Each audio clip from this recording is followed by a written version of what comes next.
Hello and welcome to Days of Roar, a Detroit Tigers podcast brought to you by the Detroit Free Press. I'm your host, Tigers beat writer Evan Petzold, and as always, I'm joined by Chris Brown from Tigers Minor League Report. We have a lot to discuss this week. A lot has happened in the baseball world. The 2025-26 offseason is officially underway after the Los Angeles Dodgers won the World Series over the Toronto Blue Jays in Game 7. Was that the best World Series of our lifetime, maybe? It was a terrific World Series. I will say I'm older than you by a fair amount. And I'm a sucker for a walk-off. It had Toronto managed to win that on a walk-off, I think it might have been the best for me forever. But I do still think of three other World Series, and I can get to as much detail or as little detail as you want about these. I go back to 1997, which was when the upstart Marlins and Jim Leyland beat Cleveland in 7 games. Really tons of offense in that entire series, a couple walk-offs, including the final game, which was, I think, Edgar Renteria walk-off single in the 11th inning at Game 7. So that was remarkable. I think in 2001, you may have been alive in 2001, but you must have been very small, it was an incredible series, but it was also right after the attacks of September 11th. It was a month after that. New York was in the World Series trying to win their 4th in a row and 5th in the last 6 years. Basically, this incredible dynasty, and they're going against the Diamondbacks. And again, it goes 7 games. I think the Diamondbacks won the first 2, and then the Yankees won the next 3. 2 of them on walk-offs, I think. And then it goes back and forth. And then at Game 7, the Diamondbacks are down 2-1, and they score 2 runs off Mariano Rivera to win it all. And Randy Johnson gets 3 wins in that series. It was a remarkable series. Poor Byung-Hyun Kim gave up a bunch of home runs in the 9th inning. And then I go back, this is a long time ago, well before you were born, 1991, the Minnesota Twins and the Atlanta Braves, both of the teams were in last place in 1990, and they came back and they made the World Series in 1991. You had, I want to say, 5 one-run games in that series in multiple walk-offs. The Braves won in a walk-off in Game 3. The Twins won in a walk-off in Game 6. An famous Kirby Puckett hit a home run. He also made a great catch in that game. And that was, if people have heard the Jack Buck call, and we'll see you tomorrow night. That was that game, the walk-off homer. And then the Twins win Game 7, 1-0. And I think the 10th inning, Jack Morris goes 10 scoreless innings. John Smoltz was great in that too, but a 1-0 game in Game 7 with a walk-off. That was the best series that I'll probably ever see. But all that is to say, this series was remarkable, a ton of fun, and it was truly one to remember. So I was born in 1998, so not alive in 97, alive in 01, and definitely not alive in 1991. But based off of your wealth of baseball knowledge, this was one of the best World Series of my lifetime. It was so much fun. And that's what you get when could be 8 future Hall of Famers. They all play 7 games in a World Series. I mean, you got Clayton Kershaw, Max Scherzer, Freddie Freeman, Mookie Betts, Shohei Ohtani, Vladimir Guerrero Jr., maybe Blake Snell if he wins the 3rd Cy Young, if that happens one day, and maybe Yoshinobu Yamamoto if he stays healthy. And that's not to mention, guys like Will Smith, who hit the big home run in the Game 7 for the Dodgers, and Miguel Rojas, who hit the other big home run in Game 7 for the Dodgers, and Andy Pages, who made the big catch in Game 7 for the Dodgers. And that's not to mention the Blue Jays players or what happened in Games 1 to 6. Like, that was all in Game 7 with Will Smith, Miguel Rojas, and Andy Pages. Games 1 to 6 were just as fun. Yoshinobu Yamamoto was the World Series MVP. I think it's safe to say those were the best teams in baseball, and I think it might be safe to say that's the best World Series in my lifetime. So at least the past 27 years. We have some coaching staff updates for the Tigers to dig into. Hitting coach Keith Beauregard, one of 3 hitting coaches, won't return in 2026. He spent the past 3 seasons with the Tigers working alongside hitting coach Michael Bradar for 3 seasons and assistant hitting coach Lance Zawadski for 2 seasons. All of the hitting coaches had their contracts expire after the 2025 season, and Beauregard isn't coming back.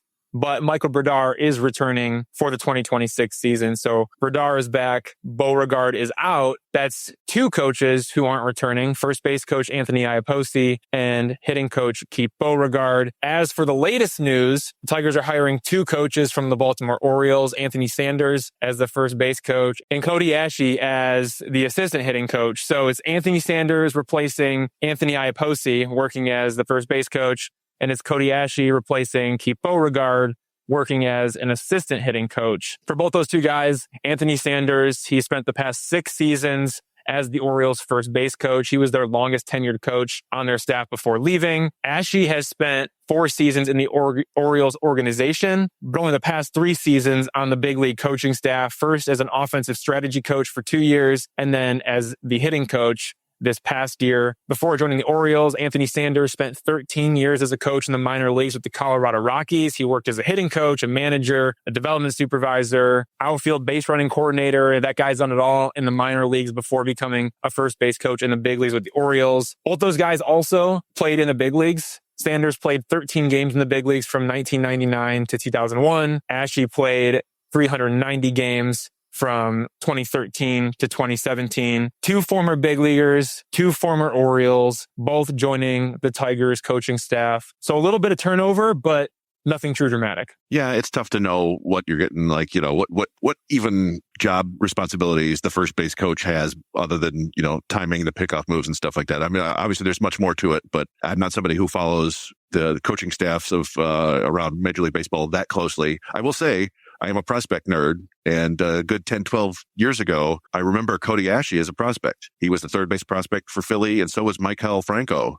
And there was this big debate about which one of them was going to be the third baseman of the future. And it turned out neither of them, because they both kind of sucked. But that doesn't mean he's not going to be a good hitting coach, right? Like, we've seen this time and time again, that oftentimes the best hitting coaches, pitching coaches, are guys that did not necessarily have the physical ability to do it, but got every ounce of what they could out of their ability because they worked hard and because they really studied. So, Chris Fetter was not a big league pitcher, but he's an awfully good pitching coach. And so I'm not here to pass judgment on Cody Ashe as a coach. I just remember him as a prospect being, Robin not Lund, working out. not a big league pitcher either. So don't sleep on guys that didn't maybe make it or maximize their full potential or reach their upside, if you will. I mean, these guys can all contribute, and Cody Ashe certainly is going to have a role in 2026, and we'll see where it goes from there. Anthony Sanders as well as the first base coach. Let's get into the big 2. Question 1 of the big 2. Jack Flaherty accepted his $20 million player option, which means he will return to the Tigers for the 2026 season. Are we surprised about his decision, and what should we expect from him in the new season?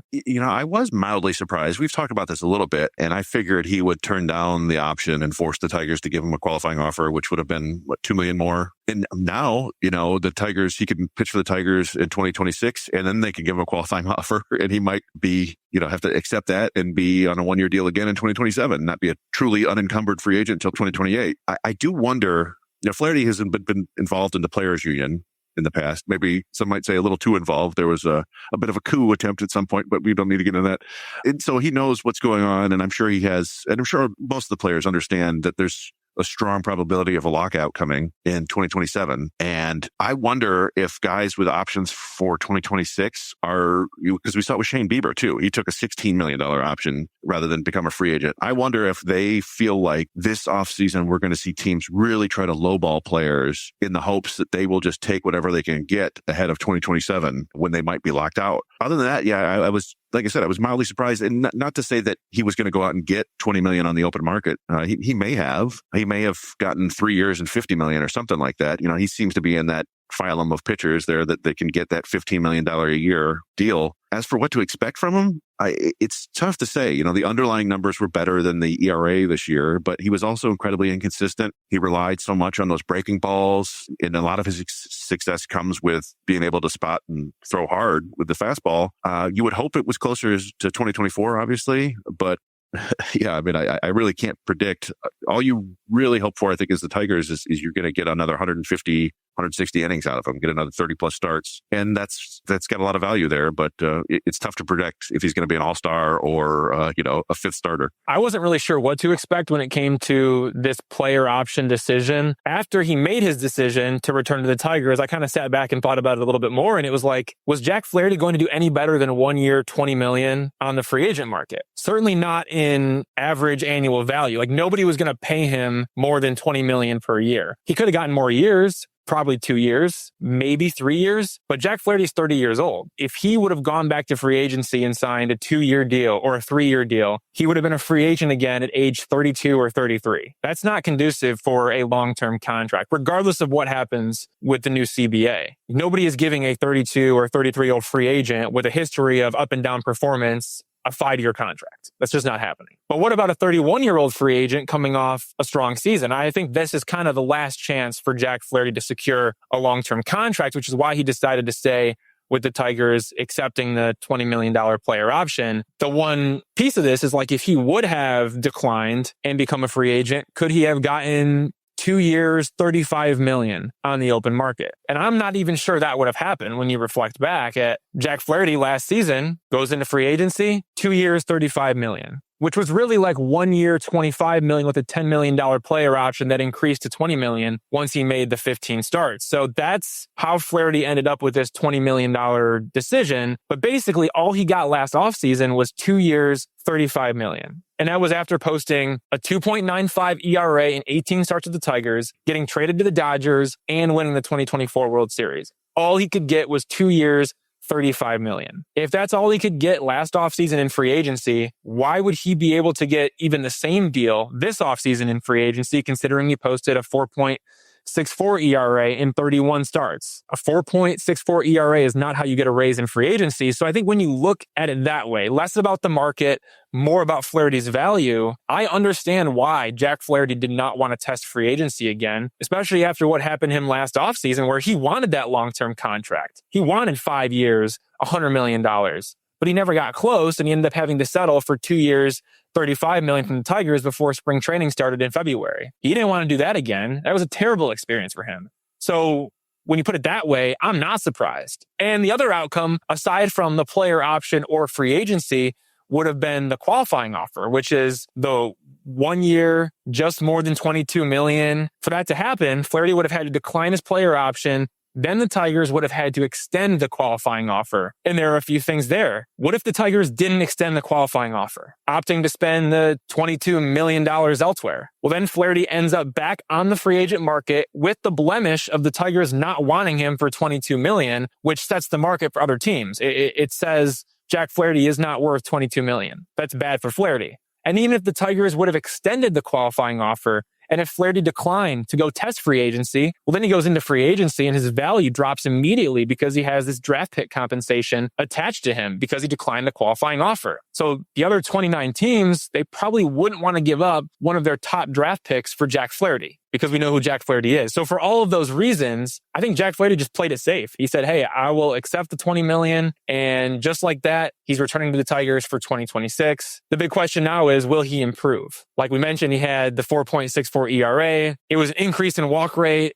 It was a decrease in strikeout rate. His ERA skyrocketed. Like, those are all reasons to be concerned. He failed to capture the lower body mechanics that fueled his dominance in 2024. What if he can't unlock those mechanics again? Well, then we're going to see this up and down version of Jack Flaherty again in 2026. Really, the only reason to be optimistic here is he still missed some bats, but the swing and miss rate was down significantly from where it was in 2024. His slider wasn't as effective. His fastball wasn't as good. But the one reason to be optimistic, there were 53 pitchers with 160 innings in 2025. Jack Flaherty ranked 44th among those 53 with a 4.64 ERA. But his expected ERA ranks 29th among the 53 pitchers. So the underlying metrics were better than the back of the baseball card. And that's really all you can hold your hat on. Jack Flaherty needs to get back to cleaning up the mechanics, specifically with the lower body.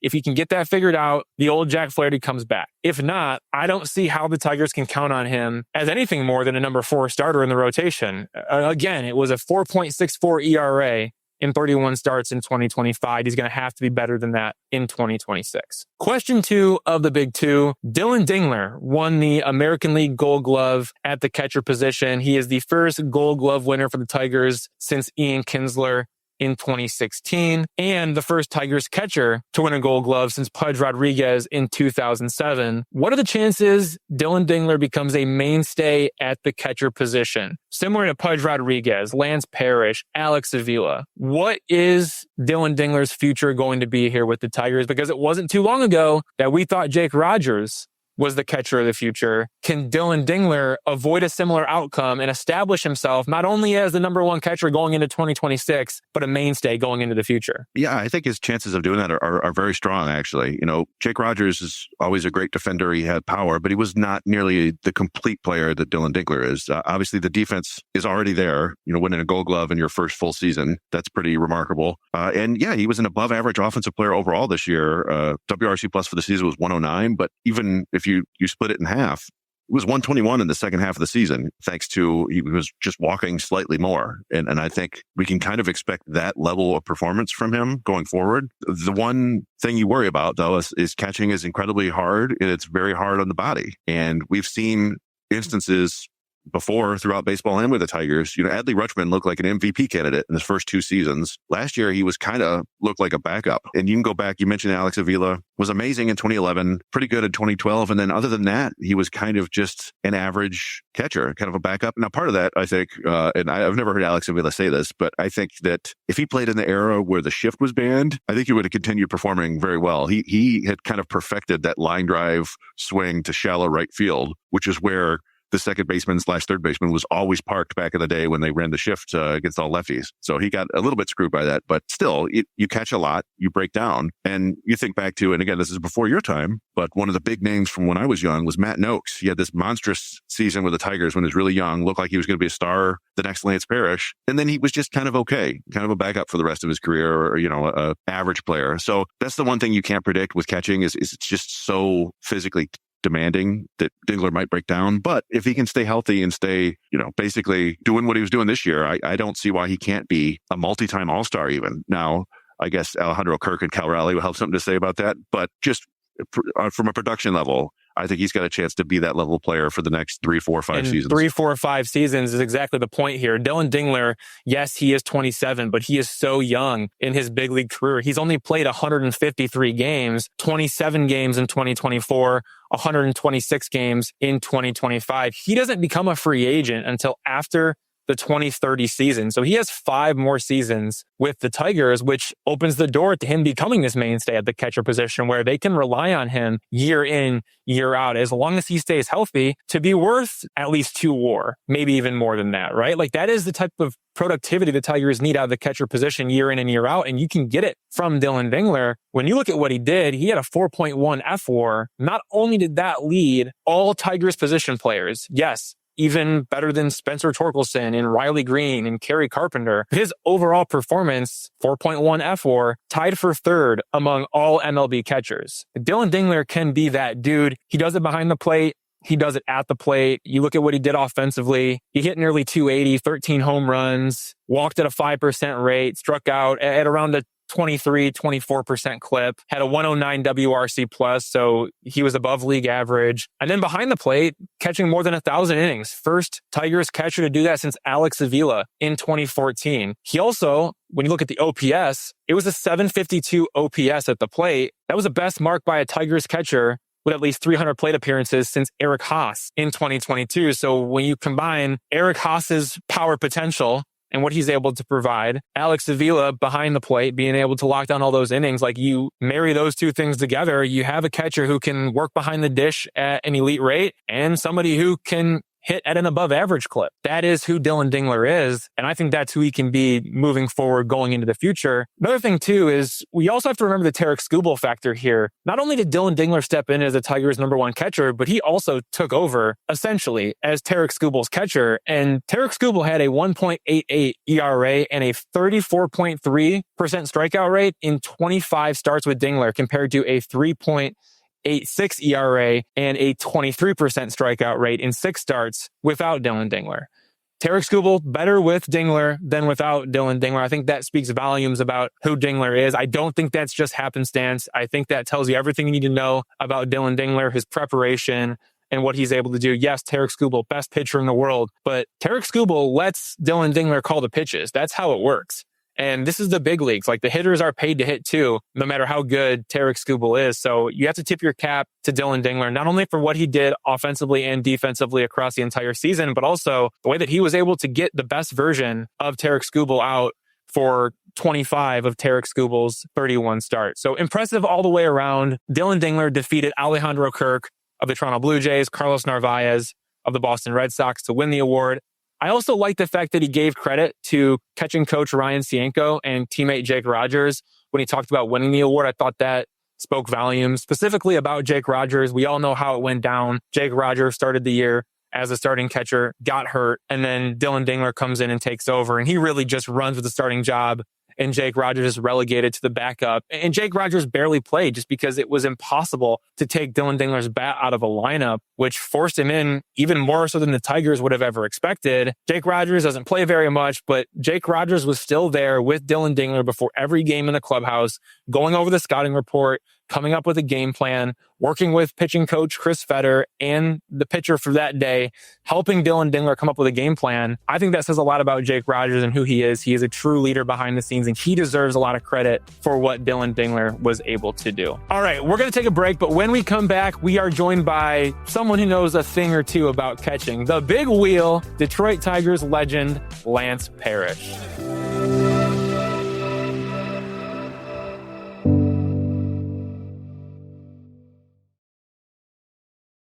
Everyone, I'd like to welcome Lance Parish, a 19-year MLB catcher who spent 10 seasons with the Tigers from 1977 to 1986 and now works in the Tigers front office. To the days of our podcast for the first time, Lance Parish, thank you for joining us. Hey, happy to be with you guys. Thanks for having me. Before we get into Dillon Dingler, who just won the Gold Glove, I have a question about your Big Wheel nickname. We know why you were nicknamed that. You kept the Tigers moving forward with your offense as a hitter, your defense as a catcher, especially during that 1984 World Series run. But when did you hear the Big Wheel nickname for the first time, and where did that come from? So actually, there's a story behind that. Back in the early 80s, and I want to say I don't think it was 84. I think it was maybe the year before 84. We were, as a team, in the middle of the season playing pretty well. Everybody was having a pretty good run. We had found out that we were going to be the featured team on This Week in Baseball with Mel Allen. So on Saturday, after we had taken batting practice, we ran into the clubhouse and watched our little bitty TV up on the locker. It's not like they have nowadays with the big screen TVs, but we had a little TV up on the locker, and everybody kind of gathered around and wanted to watch them talk about us on This Week in Baseball. So Mel Allen started the segment by saying, "The wheels of the Motor City are turning." And they showed different highlights of Gibby and Tram and Jack and Lou and everybody else that was making contributions that week. And as he got into the segment, and all I can think of is I must have been exceptionally hot that week. I don't know. But he said, "And now for the big wheel," So, I mean, as soon as he said that, everybody in the clubhouse just went off, like, the big wheel. And from then on, that's all anybody called me was the big wheel.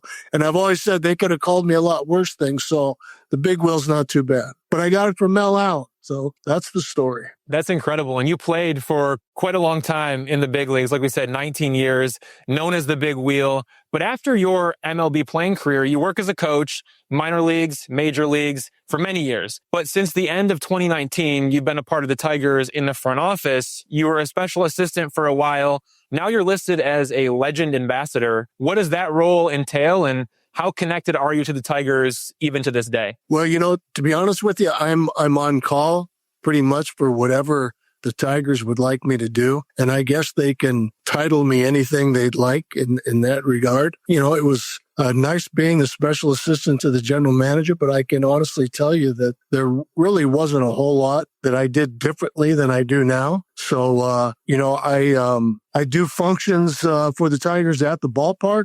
I'm always available to throw my 2 cents in on anything if they want to ask my opinion. Visit suites. Again, there's group gatherings at the different facilities at Comerica and maybe even over at Little Caesars Arena sometimes. So I do that. to promote the Tigers as well. So, hey, any way that I can help out, make a contribution, I'm happy to do it. So it's all good. Yeah, that seems like a nice role there. I've also, in my role as going to the minor league stadiums a lot, I often will see Jim Leyland in the stands, but it'll be like a random Wednesday and I'll be in Erie, Pennsylvania, and I'll see Alan Trammell at 2 p.m. on the infield, drenched in sweat, taking grounders, instructing these players.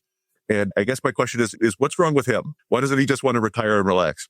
Well, I know Tram loves doing that.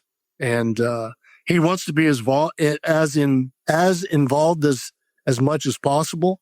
He pretty much takes it upon himself to make his own schedule out and visit all the different minor league facilities.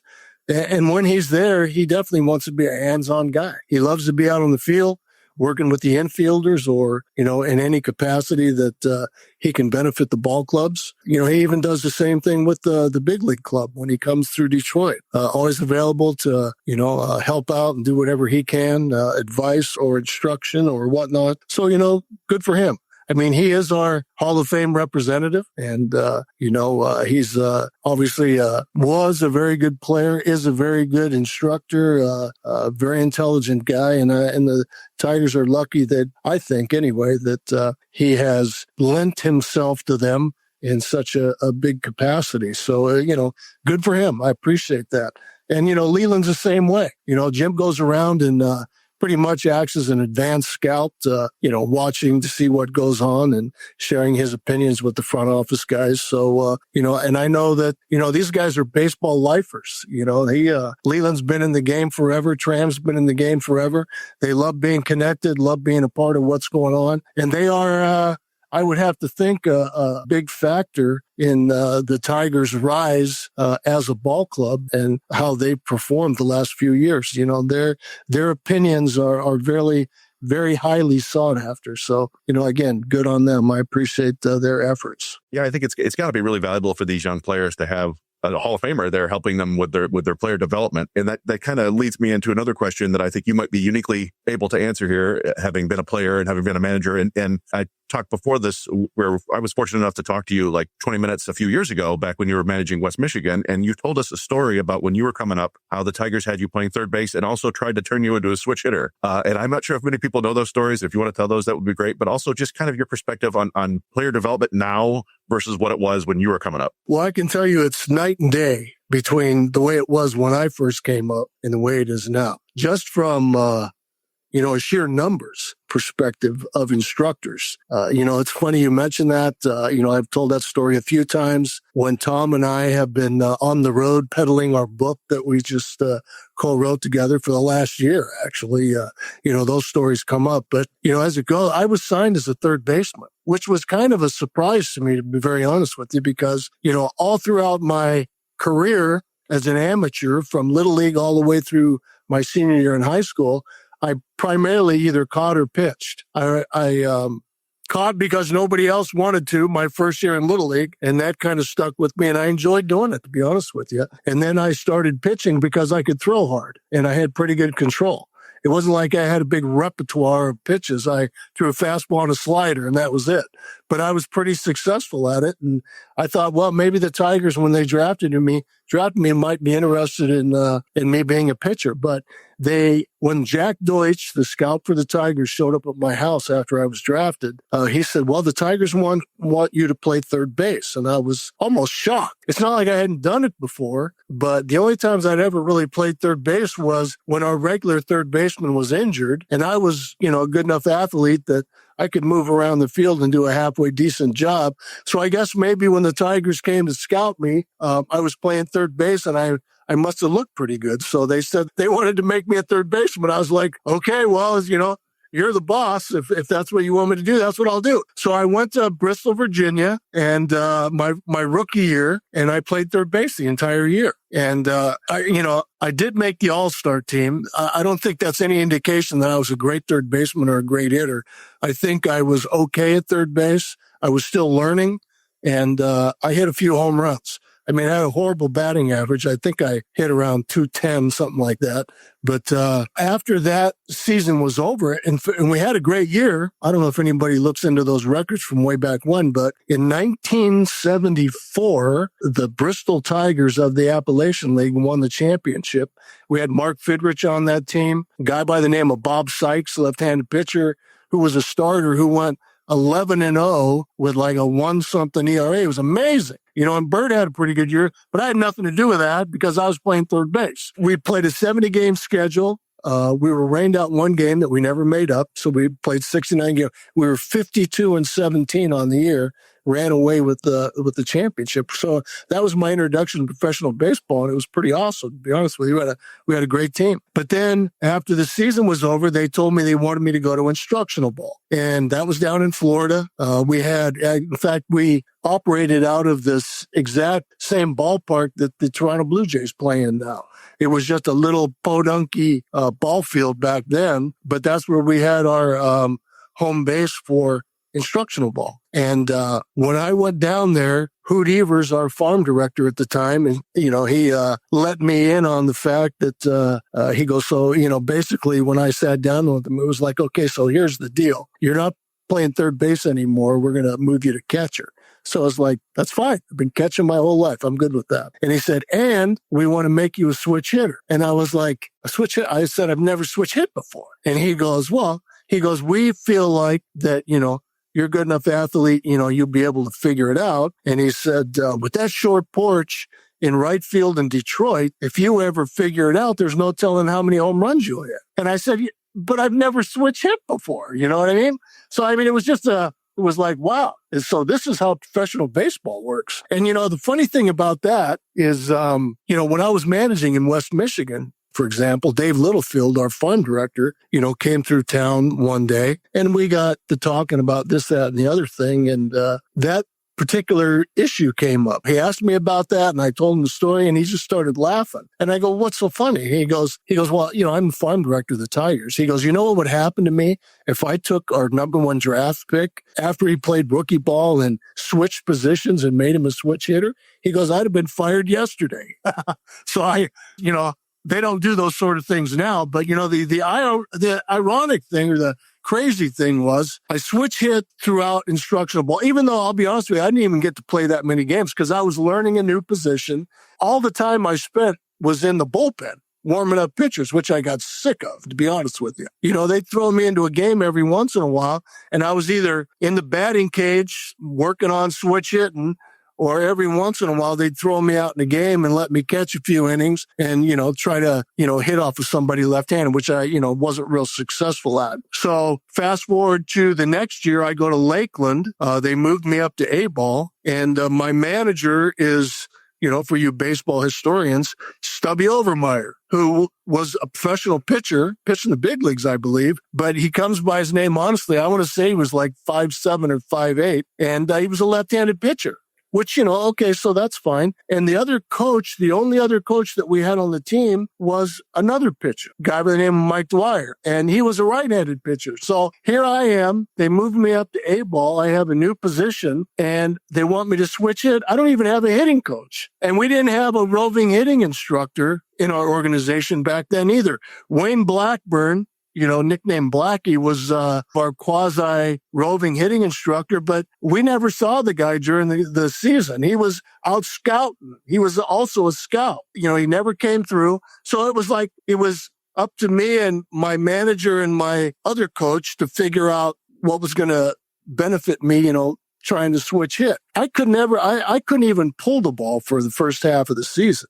And I was like, oh my gosh, these guys are talking about me hitting home runs to right field. I can't even hit the ball to right field. So, I was just trying to make contact. It was everything up the middle, everything the other way. And then towards the end of the season, I started getting the hang of it and started turning on a few balls. But I never did hit a home run left-handed in A-ball. And, the funny thing was, towards the end of the season, I remember in some games when we got late in the game, we'd be down by a run or there'd be a couple guys on and I had a chance to put us ahead or tie the game up if I hit a home run. And Stubby Overmeyer would come up to me if there was a right-handed pitcher pitching. He would go, hey, why don't you go out and bat right-handed this time? See if you can run into one. And I'm like, yeah, I'm all for that. the whole experiment did not go very well. Again, I did not hit very high for an average. I spent the whole year trying to figure that whole thing out, couldn't get it down. I think I hit 5 home runs the entire year, and they were all right-handed. So after that season was over, I go back to instructional ball. And this time, Les Moss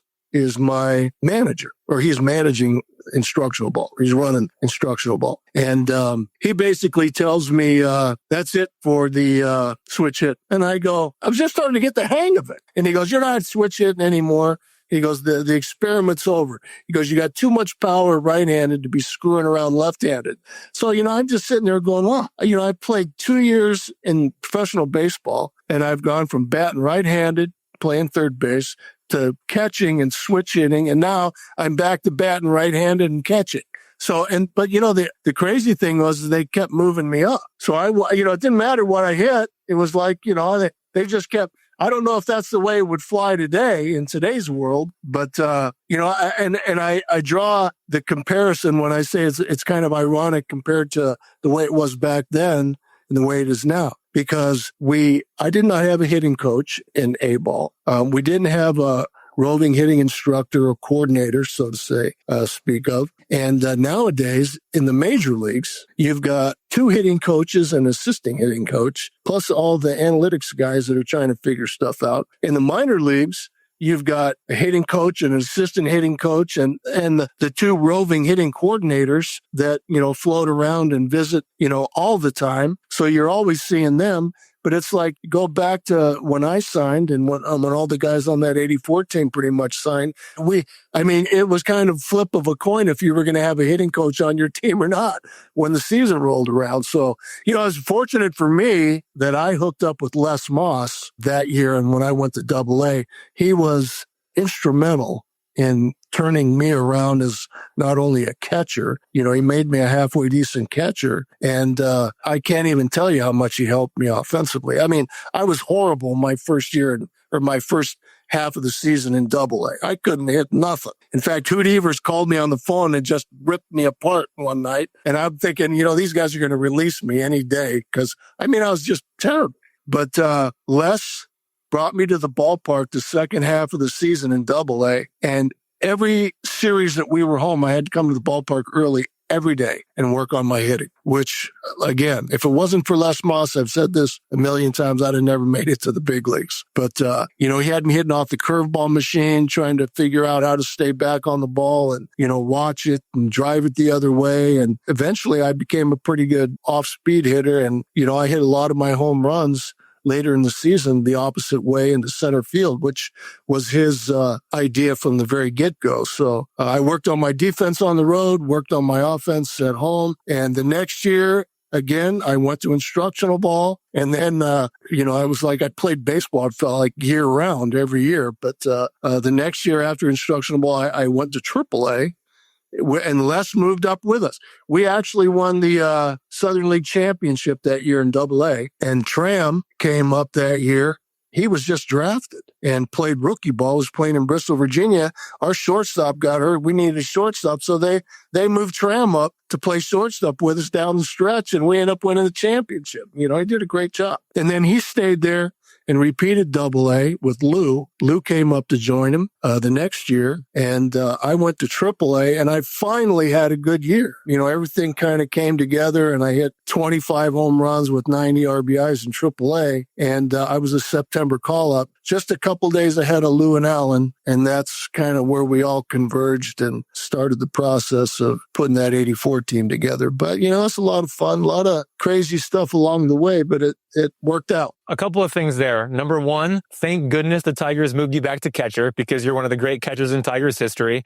Number two, you hit more than 300 home runs in the big leagues as a right-handed hitter, so that worked out well for you as well. And that leads me to Dillon Dingler, who's on the Tigers team right now, a guy who took a while to develop as well, but now here he is showing himself as a good offensive catcher, a good defensive catcher. He just won the American League Gold Glove at the catcher position. That's the Tigers' first Gold Glove winner since Ian Kinsler at second base in 2016. The first Tigers catcher to win since Pudge Rodriguez in 2007. You are a 3-time Gold Glove winner. What do you think about Dingler winning the Gold Glove in 2025 and his performance as a whole this season? First of all, I think he's very deserving. I watched him all year long. And, he has definitely developed into one of the premier, obviously winning the Gold Glove, defensive players in the league and defensive catchers in either league, for that matter. I had the good fortune of being down in Lakeland right after they had signed him and had a chance to watch him perform down there. And I thought back then he stood out defensively. He did. It seemed like he just knew what he was doing. He got some great instruction, obviously, at Ohio State and wherever else he was playing. But, he looked like he had it all going on. So I was happy to see that. In fact, I advocated, I threw my 2 cents in when we had the meetings at the end of spring training where everybody should go or where we thought they should go. And I said, hey, this guy's out of Ohio State. He's gone to a 4-year college and and plus he was swinging the bat well in spring training too. So I thought, there's really nothing this guy has shown me that he can't do. I say we push him because we were in need of some catching in the big leagues. And I thought we could put him on the fast track, start him off in Double-A and see how he does. Well, I must have been the only one that thought that because, he ended up starting out in A-ball, and it's like, okay, whatever. And it took a little bit longer for his bat to come around. I thought that, and that's okay. I just thought that he was a little bit more polished offensively than it turned out that he was. But, that could have worked any different way, I guess, in my own mind. I would have thought that if you pushed him, that's what they did to me when I came to the organization. As horrible as I was, my first 3 years in the minor leagues, they kept moving me up, and I was thinking, well, they just want to keep challenging me. And, he obviously had played at a little bit higher level in college. So why not push him, at the major league level and see how fast we can get into the big leagues? But whatever they did, it worked out right. And he's there and he's done a great job. And, I thought he hit very well this year, along with his catching. And I think the power will come. He's obviously a big, strong guy. I know he's going to hit some home runs. But, defensively, I thoroughly enjoyed watching him and Jake both, for that matter, when they were behind the plate, because I thought they were both great defensive guys, very fundamentally sound. They both threw very, very well. I was always a skeptic of the whole one knee thing, and I didn't know how that was going to parlay into everybody's throwing or blocking balls and all that. But, they've both made a believer out of me. I didn't think that anybody would be able to, but they've done a great job, both of them, especially Dillon. And, I watched him over and over and over blocking balls and jumping to his feet when he was on one knee to have to throw somebody out at second. And just threw a laser down to second right on the money. So, he's got everything going for him. And I'm personally very, very happy that the rest of the league recognized what a great asset he is to the Tigers behind the plate. We have more to talk about with Dillon Dingler, but I do want to ask about Jake Rogers. He was a Gold Glove finalist in 2024, and then 2025 rolls around. Jake Rogers gets hurt. Dillon Dingler takes over as the starting catcher, runs away with it. That makes Jake Rogers the backup. What do you think it says about Jake Rogers that he handled the change in the role with so much class? And then also, too, how valuable is Jake Rogers, even though he's in a backup role now? Well, I think it sheds a big light on Jake Rogers as what type of an individual he is. He's a team guy. I watched him when he was in the dugout pulling for guys, when he wasn't getting the opportunity to play every day. The unfortunate thing when you're in a competition for a position and you go down with an injury, you're opening the door for the other guy, to get a foothold on that job. And that's exactly what happened. Jake, for the most part, I think was penciled in as the starting guy, and that was his job to lose. Well, when you open the door for somebody, a la the old Lou Gehrig, Wally Pipp story, Dillon came in and I think, he proved to everybody that, he was ready, that he was very capable, more than capable, and he did a great job. But, as far as Jake, when Jake gets behind the plate, he still does an amazing job. I think calling a game, working with his pitchers, he's still one of the great throwers in baseball. He could throw anybody out, in my opinion. He's, I think Dillon and he are probably the best 1-2 combination throwing wise in professional baseball right now. And, I just think that Jake is a very classy guy and, probably, and I'm not privy to that information, but probably has helped Jake quite a bit, off to the side when, Dillon might have had a question about this or that. I'm sure Jake is more than willing to, help him out in any area that he needs help in, because I think Jake is that kind of a guy, and also, to Dillon's good fortune and Jake's good fortune for that matter, they've got a great catching coach in Ryan Cienko, and AJ Hinch.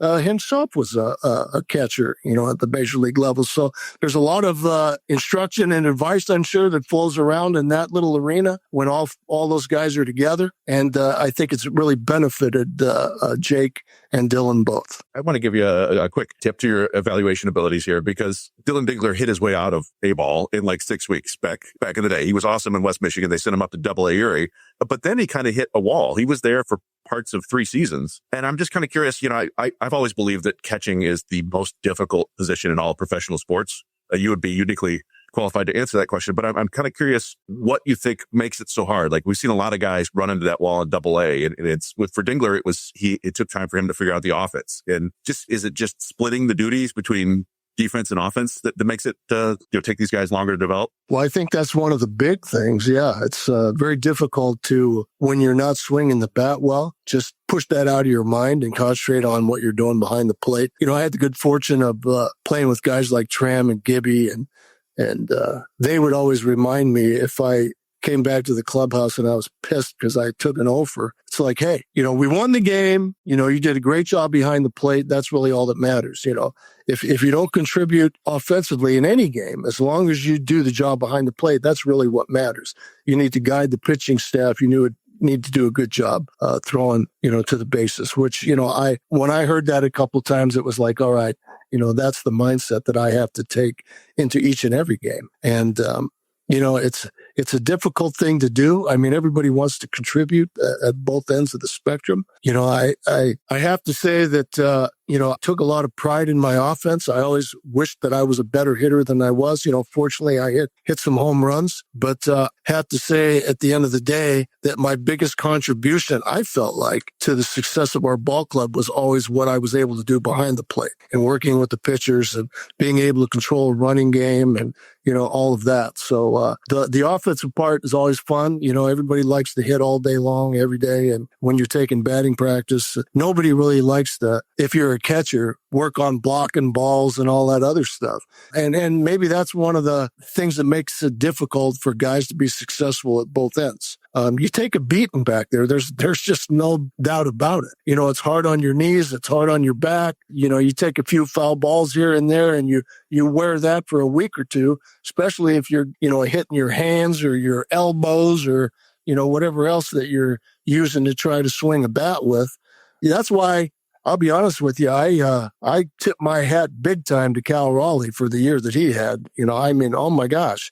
Once upon a time, I hit 32 home runs in 1982, I believe, and set a American League home run record for catchers. And he doubled it in one season. And I thought that I had accomplished something. And I'm watching him this year going, you got to be kidding me. I mean, it's not that easy, but he made it look easy. And what a great year he had. And, not only that, but he was the Gold Glove winner last year as well. So he's, pretty solid at both ends of the deal too. But at the end of the day, not too many guys, if you were to put a bunch of baseball players in a room and ask, how many of them you wanted to catch, there wouldn't be too many guys raising their hand. So it takes kind of a special individual, somebody that can endure pain, that doesn't mind, sweating their butt off every day and every night. I remember many a times in the middle of the summer when we might have been playing in Kansas City or where else, it was so hot, smoking hot on that turf back when they had turf there. Even though I was behind the plate, I used to think to myself, and I was sopping wet, and I'd see the outfielders just standing out there doing nothing. I'd think, man, what I wouldn't give to be standing in the outfield right now doing nothing rather than what I'm doing right now. But it all worked out for the best. So I wouldn't trade it for anything. I wouldn't mind getting on the mound one time. I see a lot of guys getting the opportunity to pitch. I'd have loved to snuck in there for one inning and see what I could do. Yeah, I think we see Jake Rogers do that a time or two. One of the other things that amazes me is I think in the World Series the other day, Will Smith caught all 18 innings of the game. That's 2 full games. I mean, I don't know if you ever caught a both ends of a doubleheader in one day or ever caught a game that long, but that's remarkable to me. That's 6 hours of catching. Caught some long games. And, in fact, I might even have caught a game that might have been that long. I know we played a game one night that went on forever, so I don't remember how many innings it was. But I also remember there was a time, and I don't know if it was 83, 84, somewhere in there, we played 3 doubleheaders in a row, and I was in every one of those games. So imagine that. There were days when I would come to the ballpark just hoping that I wasn't in the lineup. And every time I turned the corner and look at the lineup card, I was in it, and I'd go, oh my gosh, this guy's trying to kill me. You know what I mean? But, in retrospect, I look back at that and I'm like, you're lucky that he was putting you in the lineup every day. And usually the days that I thought when I showed up at the ballpark in the morning, day game after night game, that I was dog tired and I was wanting to just sit around and do nothing and found out I was in the lineup. Those were usually the days that I had my best days, and once you get the blood flowing and you get back into things, it's just another day. So it's all a mental thing, really. But I'm actually very glad that Sparky used to put me in as many games as he did because, I think it was not only good for me, but it helped me through my career. You talked about Dillon Dingler making that adjustment at the AA level, some of the parallels that you had coming up in the minor leagues. But once you get to the big leagues, what is that adjustment period like? Because we're seeing Dillon Dingler doing what he's doing now in his second season, but it's just his first full season. And then you go back and you look at your career, you played just 12 games in 77, and then you played 85 games in 78. And it wasn't until 79, your third season, that you played your first full season. What do you remember about 77 and 78? And what was it like when you finally had your breakout season in 1979? I was a September call-up in 77. So the fact that I only got in a few games wasn't really a surprise. I didn't really know how many games I was going to play anyway. It wasn't like we were in a pennant race or anything. So, Ralph was very generous. I think he played Lou and Tram a little bit more than I got to play, which was fine. I mean, I was getting my feet wet and just, enjoying the moment, spending time up there and kind of learning the ropes and all that was good. The next year, it was just understood that I was going to platoon with Milt May. Milt May was a left-handed hitter. I was a right-handed hitter. He was the everyday catcher, but, it was explained to me that, we were going to platoon depending on who the starting pitcher was, if he was left-handed or right-handed. I got in it, my share of games that way, my second year. And then the crazy thing is after that year, even, I felt like I finally was able to break free from having to go to instructional ball. They finally gave me a break after my AAA year. And I came up at the end of the season with the big league club. I just got to go home and relax for a while, which was great. But then the next year in 78, when I platooned with Milt, they called me into the office after the season was over. Ralph and Hoot Evers again, Ralph Howard and Hoot Evers, called me in and told me they wanted me to go play winter ball in Puerto Rico. I was like, oh my gosh, so off I went again down to Puerto Rico and played with the Mayaguez Indios for most of the winter. And, it was a great experience. I enjoyed it very much. But, just when you think you're going to get to go home and kick back and do what you want to do, was back to the grind. So, but it was fun. I enjoyed that. And then when I came back, Les Moss had become the manager of the Tigers. And I don't know if I'm assuming he probably went to bat for me and said, I would like Parrish to be my everyday catcher. I don't know how that went down, but as the season started coming around, it was understood that I was going to be the everyday guy. Milt ended up getting moved somewhere, the White Sox or I don't know. But, so then I had a chance to catch every day. And, that was great. I mean, catching every day is a grind. I'll be very honest with you, but I was up for the challenge and I really wanted the opportunity to show what I can do. I felt like I was ready for that. And, my development in the minor leagues was probably a little bit different than Dillon's. He was a little bit more advanced than I was when he got to professional baseball, going to a 4-year college and, learning all the fundamentals of catching and all that. Plus, again, when I came to the Tigers in my rookie year, I had just turned 18 that June. In fact, I wasn't even 18 when the Tigers drafted me. And I don't know this for sure. I would have to go back and check, but I might have signed my contract when I was still 17 years old. So, and then I played third base and so here I am, a guy just out of high school, and then I went through the whole playing third base and, hit right-handed, catch and switch and all of that. It was like, man, this is a crazy playing professional baseball. But, Dillon, again, when I saw him, when he first came over to the organization from Ohio State, he looked very polished. I was very impressed with just the way he carried himself, the way he handled himself, the way he looked behind the plate, solid receiver, he's swinging the bat well. I'm thinking, well, this is the guy right here. I had no question in my mind. But, it took a little bit longer for the bat to come around. Why? I have no idea. Everybody's journey is a little bit different in that regard. But I think through it all, he maintained his abilities behind the plate. He might have tweaked a few things here and there. And I know when they went to the one knee thing and the more emphasis on framing and all that, it's baseball changed quite a bit for catchers during that time frame when Dillon Dingler came on board. Because when I was coaching, that whole one-legged thing was not a thing. Nobody was really doing it. In fact, I remember the first time I ever saw it was when I was managing West Michigan, and we went to play the Great Lakes Loons over in Midland, and the Dodgers were the ones that had incorporated that. And I was shocked. I wasn't so shocked to see a guy, catching on one knee. But when guys got on base and he was still on one knee, and then there was a guy on third base and he was still on one knee, I was like, what the heck are these guys doing? But they kind of revolutionized catching. The Dodgers did. Once they started doing it, everybody started doing it. So, I imagine that, the whole one knee thing is more of an effort to try to get a little bit lower in the zone for catchers to be able to frame that lower pitch a little bit better and, maybe give the umpire a little bit better look. I don't know all the intangibles involved in the whole, process as to why they did it, but I was very skeptical, again, like I say at the very beginning, but watching Jake and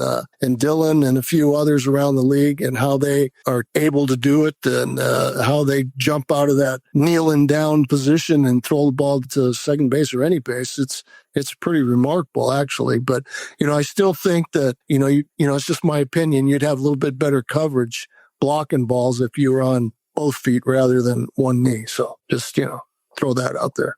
No, I see a lot of arguments about that on Twitter.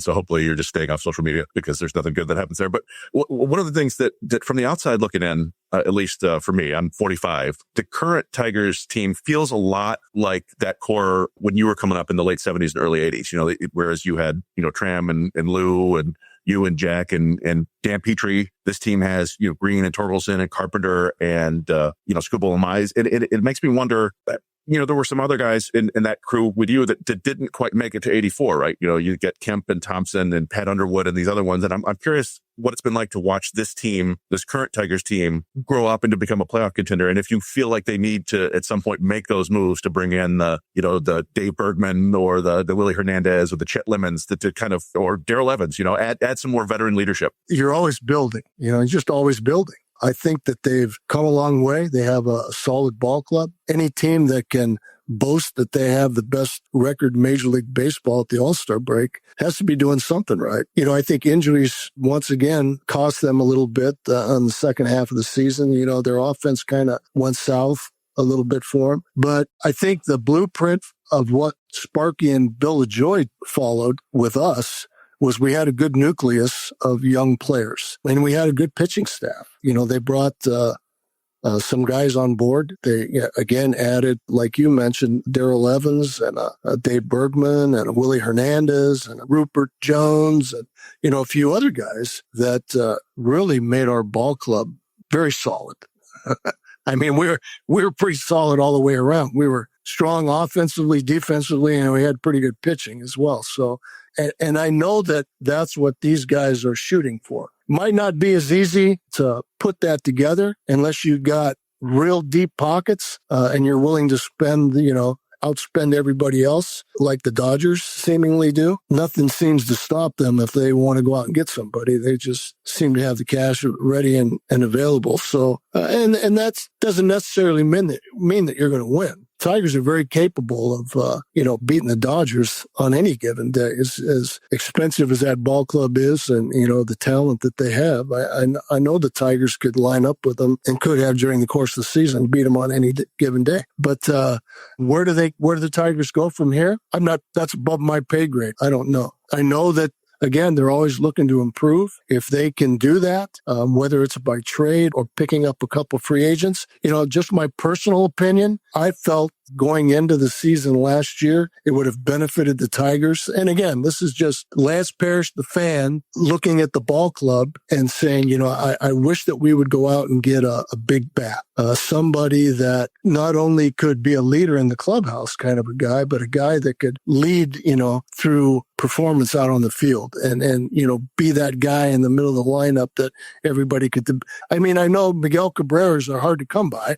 But, and maybe not even a Miguel Cabrera. Those guys are very few and far between. But, somebody that had a pretty good pedigree, somebody that showed some consistency that they might have been able to swing a deal for. And I don't even know if that's possible in today's world. It is in some regards. And I know they tried to go out and get Bregman, and that didn't work out. And I'm sure they tried to get some other guys, just didn't work out. And hopefully, if they're going to go down that road again this offseason, that they'll be a little bit more successful, that maybe they'll be able to snag somebody. I really do still think that it would make a big difference in their lineup, somebody like that, or maybe even two guys like that. I'd be greedy and wish for two guys. But as far as the pitching goes, what we were fortunate for in 1984 was we were all able to stay healthy. Our pitching staff was, for the most part that I can remember, pretty solid all the way through the entire season. Jack might have had a little hiccup somewhere along the way, but he bounced back and, got right back into the swing of things. Tram was hurt for a little while, but we were able to pick up the slack for that.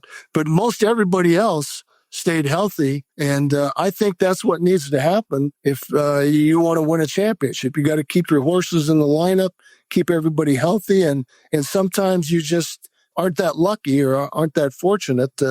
And a lot of teams go through it. But, we'll see what they do. I know, I guess it's fun being a part of the organization and also being a fan, just sitting back and watching, see what Scott Harris and, AJ and everybody else come up with and the formula that they're choosing to use on any given year or any given season to come up with a winning ball club. But, the parts are there. They just, again, I think they will continue to build on that. And I think, everybody better look out for the Tigers next year because, I think that they're going to be hungrier than they were this year. And I think they're going to be very capable. I hope just, again, the fan in me speaking out, but I hope Scooble doesn't go anywhere. I hope they find a way to keep him. We'll see what happens this offseason. Before we let you get out of here, a piece of news that just came out, the contemporary baseball era player ballot that just came out. There are 8 candidates on it. They're in consideration for the 2026 Hall of Fame. Barry Bonds, Roger Clemens, Carlos Delgado, Jeff Kent, Don Mattingly, Dale Murphy, Gary Sheffield, Fernando Venezuela. The notable omission, of course, is Lou Whitaker, who now has to wait for the next contemporary era player ballot. That's part of the 2029 class. What are your thoughts on Lou Whitaker not being on that list, him not being in the Hall of Fame? It seems like he should be, but he's not. What are some of your thoughts on all that? It would have been really, really nice if when Tram was put into the Hall of Fame, that Lou would have been right there beside him. I thought that, that would have been the perfect ending to a great story on both of their careers. Do I think Lou deserves to be in the Hall of Fame? I absolutely do. It's funny how it seems like these usable metrics that everybody refers to and uses in evaluating players, when it works to their benefit, when they're trying to make an argument, it's all good. But in Lou's case, they talk about, I remember reading an article, some years back about the big metric that everybody uses now is WAR, wins above replacement. And Lou's WAR number was better than a heck of a lot of guys, second baseman included, that are already in the Hall of Fame. So I'm thinking, well, if that's the criteria or the big criteria that everybody looks at, why did Lou get bumped off the ballot after his first year? And why doesn't anybody give him a second look now? I mean, I saw somebody posted something. I don't know if it was online or it probably was online, being the world we're in today. They had Allen's statistics and Lou's statistics side by side, and they're almost identical. I mean, literally almost identical. So if Tran's numbers are good enough to get him in the Hall of Fame, why are not Lou's numbers good enough to get him in the Hall of Fame? I don't understand that. I watched a lot of second basemen, and I can honestly tell you that there weren't too many guys that I would put above Lou Whitaker at second base. He could do everything as far as I could say. Maybe the only thing that he didn't do is maybe steal more bases than some other guys did, but he was capable of it. And, he hit home runs. He hit for an average. He was a great fielder, had a great arm, great range. So I don't understand it, but maybe, somewhere along the way, if everybody keeps barking loud enough that, they'll give him the honor that he deserves and put him in there. But yes, I do believe that Lou Whitaker should be in the Hall of Fame. I can't forget to ask you about your book either, The Enchanted Season. You co-wrote it with former Tigers beat writer Tom Gage. The book is all about the 1984 World Series season. It was published in June 2024. What was it like writing a book? And also, what was it like working with our friend Tom Gage? Well, Tom was great. We had when we started putting things together, we had standing Tuesday phone conversations. And it was actually great for me because it gave me an opportunity to reflect back and do a little digging on my own. I mean, it's not like I had instant recall of everything that ever happened during the 84 season.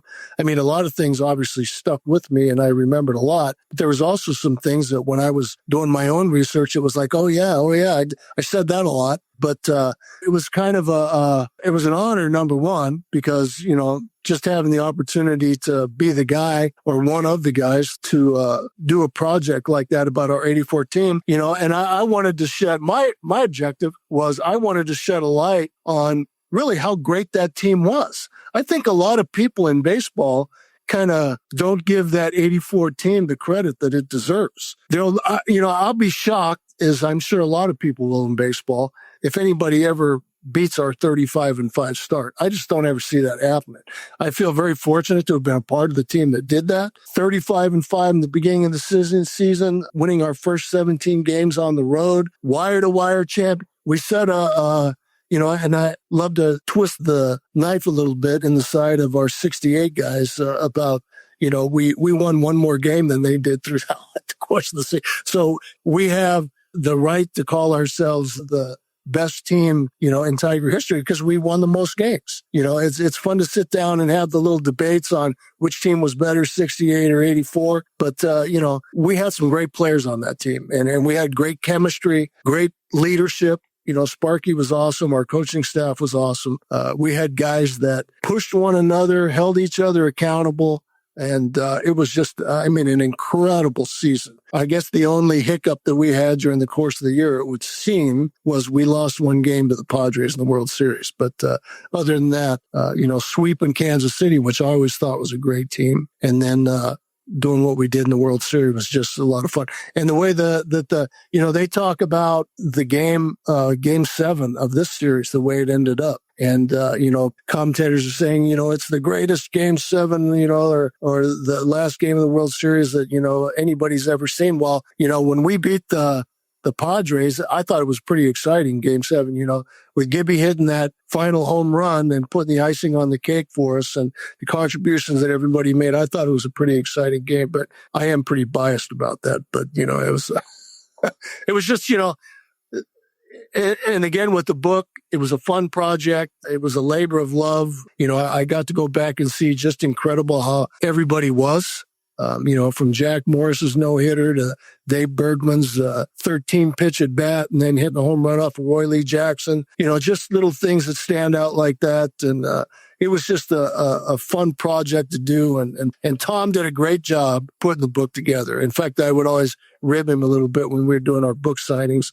I tell people if they didn't like the book, just remember Tom wrote it. I love that. All right, Lance Parish, thank you for joining us to discuss Dillon Dingler winning the AL Gold Glove at catcher, including so many other great topics. Thanks again for joining us on the Days of Roar podcast. My pleasure. Thanks for having me. Everyone, that was Lance Parish, one of the greatest catchers to ever play for the Detroit Tigers. We have more to discuss about the Tigers this week, including some contract option decisions coming up. But first, let's take a break.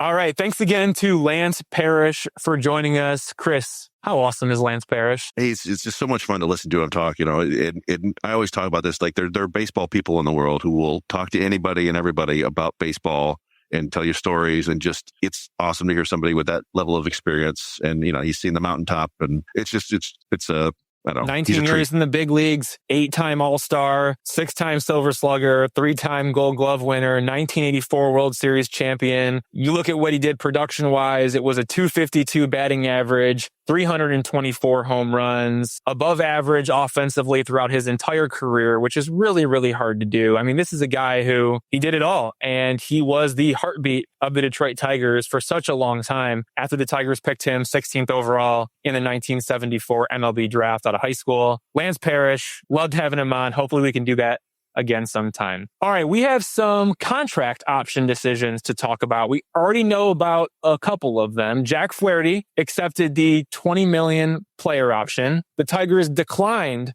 the $6 million club option on Randy Dobnak with a $1 million buyout. If you remember, the Tigers got Randy Dobnak in the Chris Paddock trade before the July 31st trade deadline. For the Minnesota Twins, that was a way for them to dump salary, sending Randy Dobnak along with Chris Paddock. I don't think the Tigers ever planned to pick up the $6 million club option, but just so people know how cheap the Twins are, Randy Dobnak had $1 million left on his 2025 salary, and then the $1 million buyout for 2026. And the Twins will do whatever they can to shave down $2 million, which is exactly what happened when they included Randy Dobnak in the Chris Paddock trade. So the failed Chris Paddock trade is over. We'll see what Enrique Jimenez, the young switch-hitting catcher prospect, nonetheless, the Tigers sent over to the Twins. We'll see what he ends up becoming. But as for the return for the Tigers, Chris Paddock, Randy Dobnak, no longer in the organization. And Jack Flaherty, like we mentioned, accepting the $20 million player option to return for 2026. The deadline is Thursday. 2 more decisions need to be made. Paul Sewald, whom the Tigers also acquired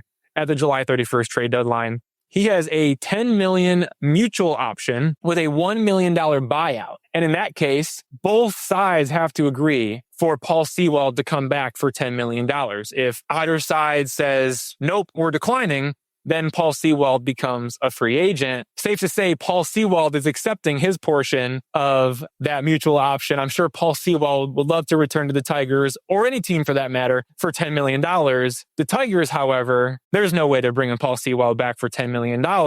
What do you think about that? And with Paul Sewald specifically, would you be curious if the Tigers declined it and then said, hey, let's come back for a reunion, and maybe we can come to a deal on a cheaper rate and see what we can come up with for 2026. Do you like the prospects of bringing back Paul Sewald for 2026 in some capacity, or are you out on him? Yeah, I mean, it depends on the price. I would imagine it would be a fraction of the $10 million, and it would probably be incentive laden. I think I wouldn't necessarily hate it. They do need to get more bullpen arms. He's a guy who can theoretically miss some bats, but it's not really what they need. They need like the big flame throwing strikeout guys, and Sewald is really more of a funky arm angle, fastball slider. And he just didn't show a whole lot, certainly not in the big leagues. And I saw him a handful of innings in the minors, and it was okay, but it didn't scream somebody that you need to go out and get. I would think they would probably want to make Finnegan a higher priority than Sewald, but we'll see. If they get him for cheap, sure, but don't rely on him to be one of your key bullpen members next year.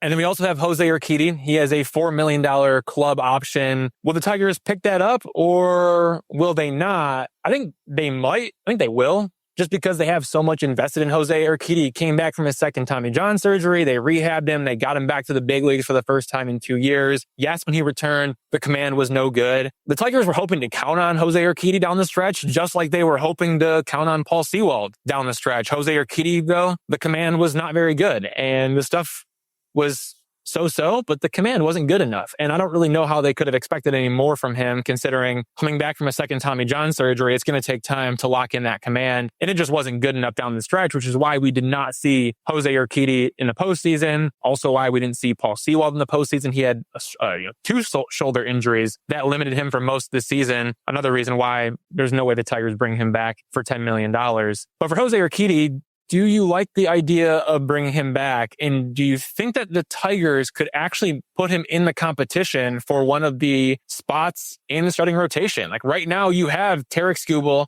Jack Flaherty, Reese Olson, Casey Mize, and Troy Melton is going to be competing for that 5th spot. Do you bring back Jose Urquidy, throw him into that competition for the 5th spot in the rotation, with the fallback plan of either we can cut you and eat the $4 million or you can move to the bullpen? Does that make sense? Or do you think we should just cut ties and move on from this Jose Urquidy experience? I think in relative terms, $4 million is kind of chump change, right? If you think that he could contribute as a swingman or a 5th starter or a long reliever or whatever, I wouldn't mind bringing him back. And as you said, command is always the last thing that comes back after Tommy John surgery. And he's a guy who can spin the ball and he's got some carry on the fastball and it's never like overpowering stuff, but he knows how to pitch and he's got some decent stuff. So I wouldn't mind it if they brought him back. The only thing that I'm mildly confused about, and this may be partially my fault for tweeting about this, was that Baseball America had released a list of minor league transactions, and one of them had Urquidy as signing a minor league deal, which suggested that maybe they had already worked something out and he didn't sign for $4 million, he signed for less than that. But then I had heard from other people that may have just been a clerical error at Baseball America, and that didn't actually happen. So I don't know. I don't know if they've already worked it out. If they haven't, $4 million, I think that's fine to me. And if they let him go, I also think that's fine. They could use some more lefties. He's not a lefty though. I'm sorry. I always feel like he's a lefty because he's like a soft tosser, right? But so yeah, I don't know. Bring him back for $4 million, sure. See what happens. If it doesn't work out, it doesn't work out. But it's not a huge. It's what did they pay Brebbia? Like $2 million, $2.5 million, something like that. It's a Brebbia deal. Give him that and see what you can do. The one big question remaining now with these contract option decisions isn't actually a contract option decision, but it is a qualifying offer decision, also due by Thursday's deadline. As we mentioned earlier at the top of the show, talking about Jack Flaherty, the qualifying offer, 1 year, just more than $22 million. Does Gleyber Torres, who has become a free agent, does he get the qualifying offer from the Tigers? And then after that, he has 15 days to accept it. Do the Tigers give Gleyber Torres the qualifying offer? And if so, does Gleyber Torres accept it? What are your thoughts on that situation? When I take a step back and look at it, Gleyber Torres is going to be the best second baseman on the free agent market. I don't think there's any question about that. So Gleyber Torres will be coveted by teams who need a second baseman. The question is, how coveted is Gleyber Torres actually going to be? Because as we saw with the Tigers, for example, you can shuffle your guys around the infield, right? The Tigers signed Gleyber Torres and then was like, hey, we're going to move Colt Keith to first base. And then, oh no, Spencer Torkelson's won that job. So now Colt Keith is going to play more third base. Like other teams can do that as well, where they're moving pieces around. So even if Gleyber Torres is the best second baseman in the free agent market, what's to say that teams don't have answers internally, or they don't want to shuffle their roster around, or maybe it's wait out Gleyber Torres and then they sign him to a 1 year deal again. Like that's not what Gleyber Torres wants. Gleyber Torres wants that 5 years, $100 million contract, but he had a rough second half. So there's a lot of factors at play. 1 year, $22 million. Do the Tigers offer it? And if so, does Gleyber Torres accept it? I don't think they will. But I think you bring up a good point about they have to really gauge the market to see who out there might really want Gleyber Torres, because, $22 million is probably more than he would get anywhere. And I don't think the Tigers want to pay him $22 million. But if they think there are going to be multiple teams after him for long-term deals, then maybe they can give it to him and they understand that somebody's going to sign him. Some of the projections I've seen are kind of wild. Again, maybe I should stop looking at Baseball America. Their projection is 7 years, $160 million for Gleyber Torres, which is bonkers. I don't know where that, no.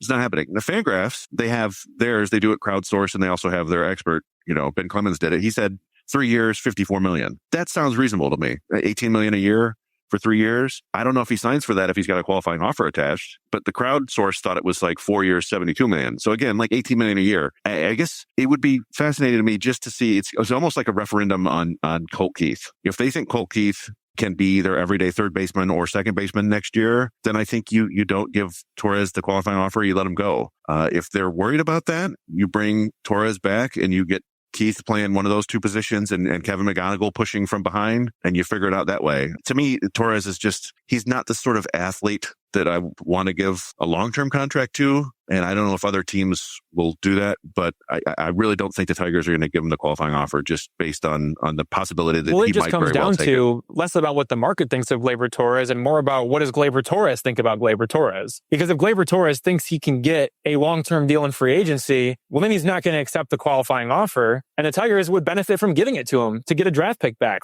regardless of what he signs. So I think the question becomes, what does Gleyber Torres think about Gleyber Torres? And that should ultimately influence what the Tigers do. I think the Tigers, when they signed Gleyber Torres, one of the big talking points was, well, we can get a qualifying offer for him, because if he plays well and he's going to go back into free agency, we can extend that qualifying offer. He can decline it. He'll go become a free agent, try to get that long-term deal, and then we're going to get a draft pick no matter what. Like, that's how the Tigers planned out the Gleyber Torres experience. From the very beginning, that is how they planned it. They planned to get this qualifying offer. Now, they didn't plan for him to struggle down the stretch in the second half. So what do they end up doing? Do they stick to their guns from long ago of, hey, we want to get this qualifying offer. It's why we did this deal the way we did this deal? Maybe. They also have a lot of pieces. You have Max Anderson. You have Kevin McGonigal. You have Colt Keith. Like, there are a lot of moving pieces. Do you want to make a run at Alex Bregman? You might need an extra $22 million to go make a run at Alex Bregman. You may not want Gleyber Torres back because that may mean that you can't get Alex Bregman on a long-term contract. So I think those are all things that we have to consider with Gleyber Torres. But it ultimately comes down to, what does Gleyber Torres think about Gleyber Torres? And only Gleyber Torres knows that. So we'll see what happens. Thursday deadline for the qualifying offer. Thursday deadline for the remaining contract options. As for us, let's get out of here. Thanks to Chris Brown from Tigers Minor League Report for co-hosting with me again this week. Thanks to everyone out there for listening to the latest episode of Days of Roar. Please like, rate, share, and subscribe. Drop us a rating, comment what you think about the show, and stick with freep.com/sports for the latest Tigers coverage. I would like to thank the editor of the Free Press, Nicole Avery Nichols, sports editor Bill Bradley, and our magical producer, Robin Chan. For the Detroit Free Press, I'm Evan Petzold. We'll catch you next week. Until then, go in peace.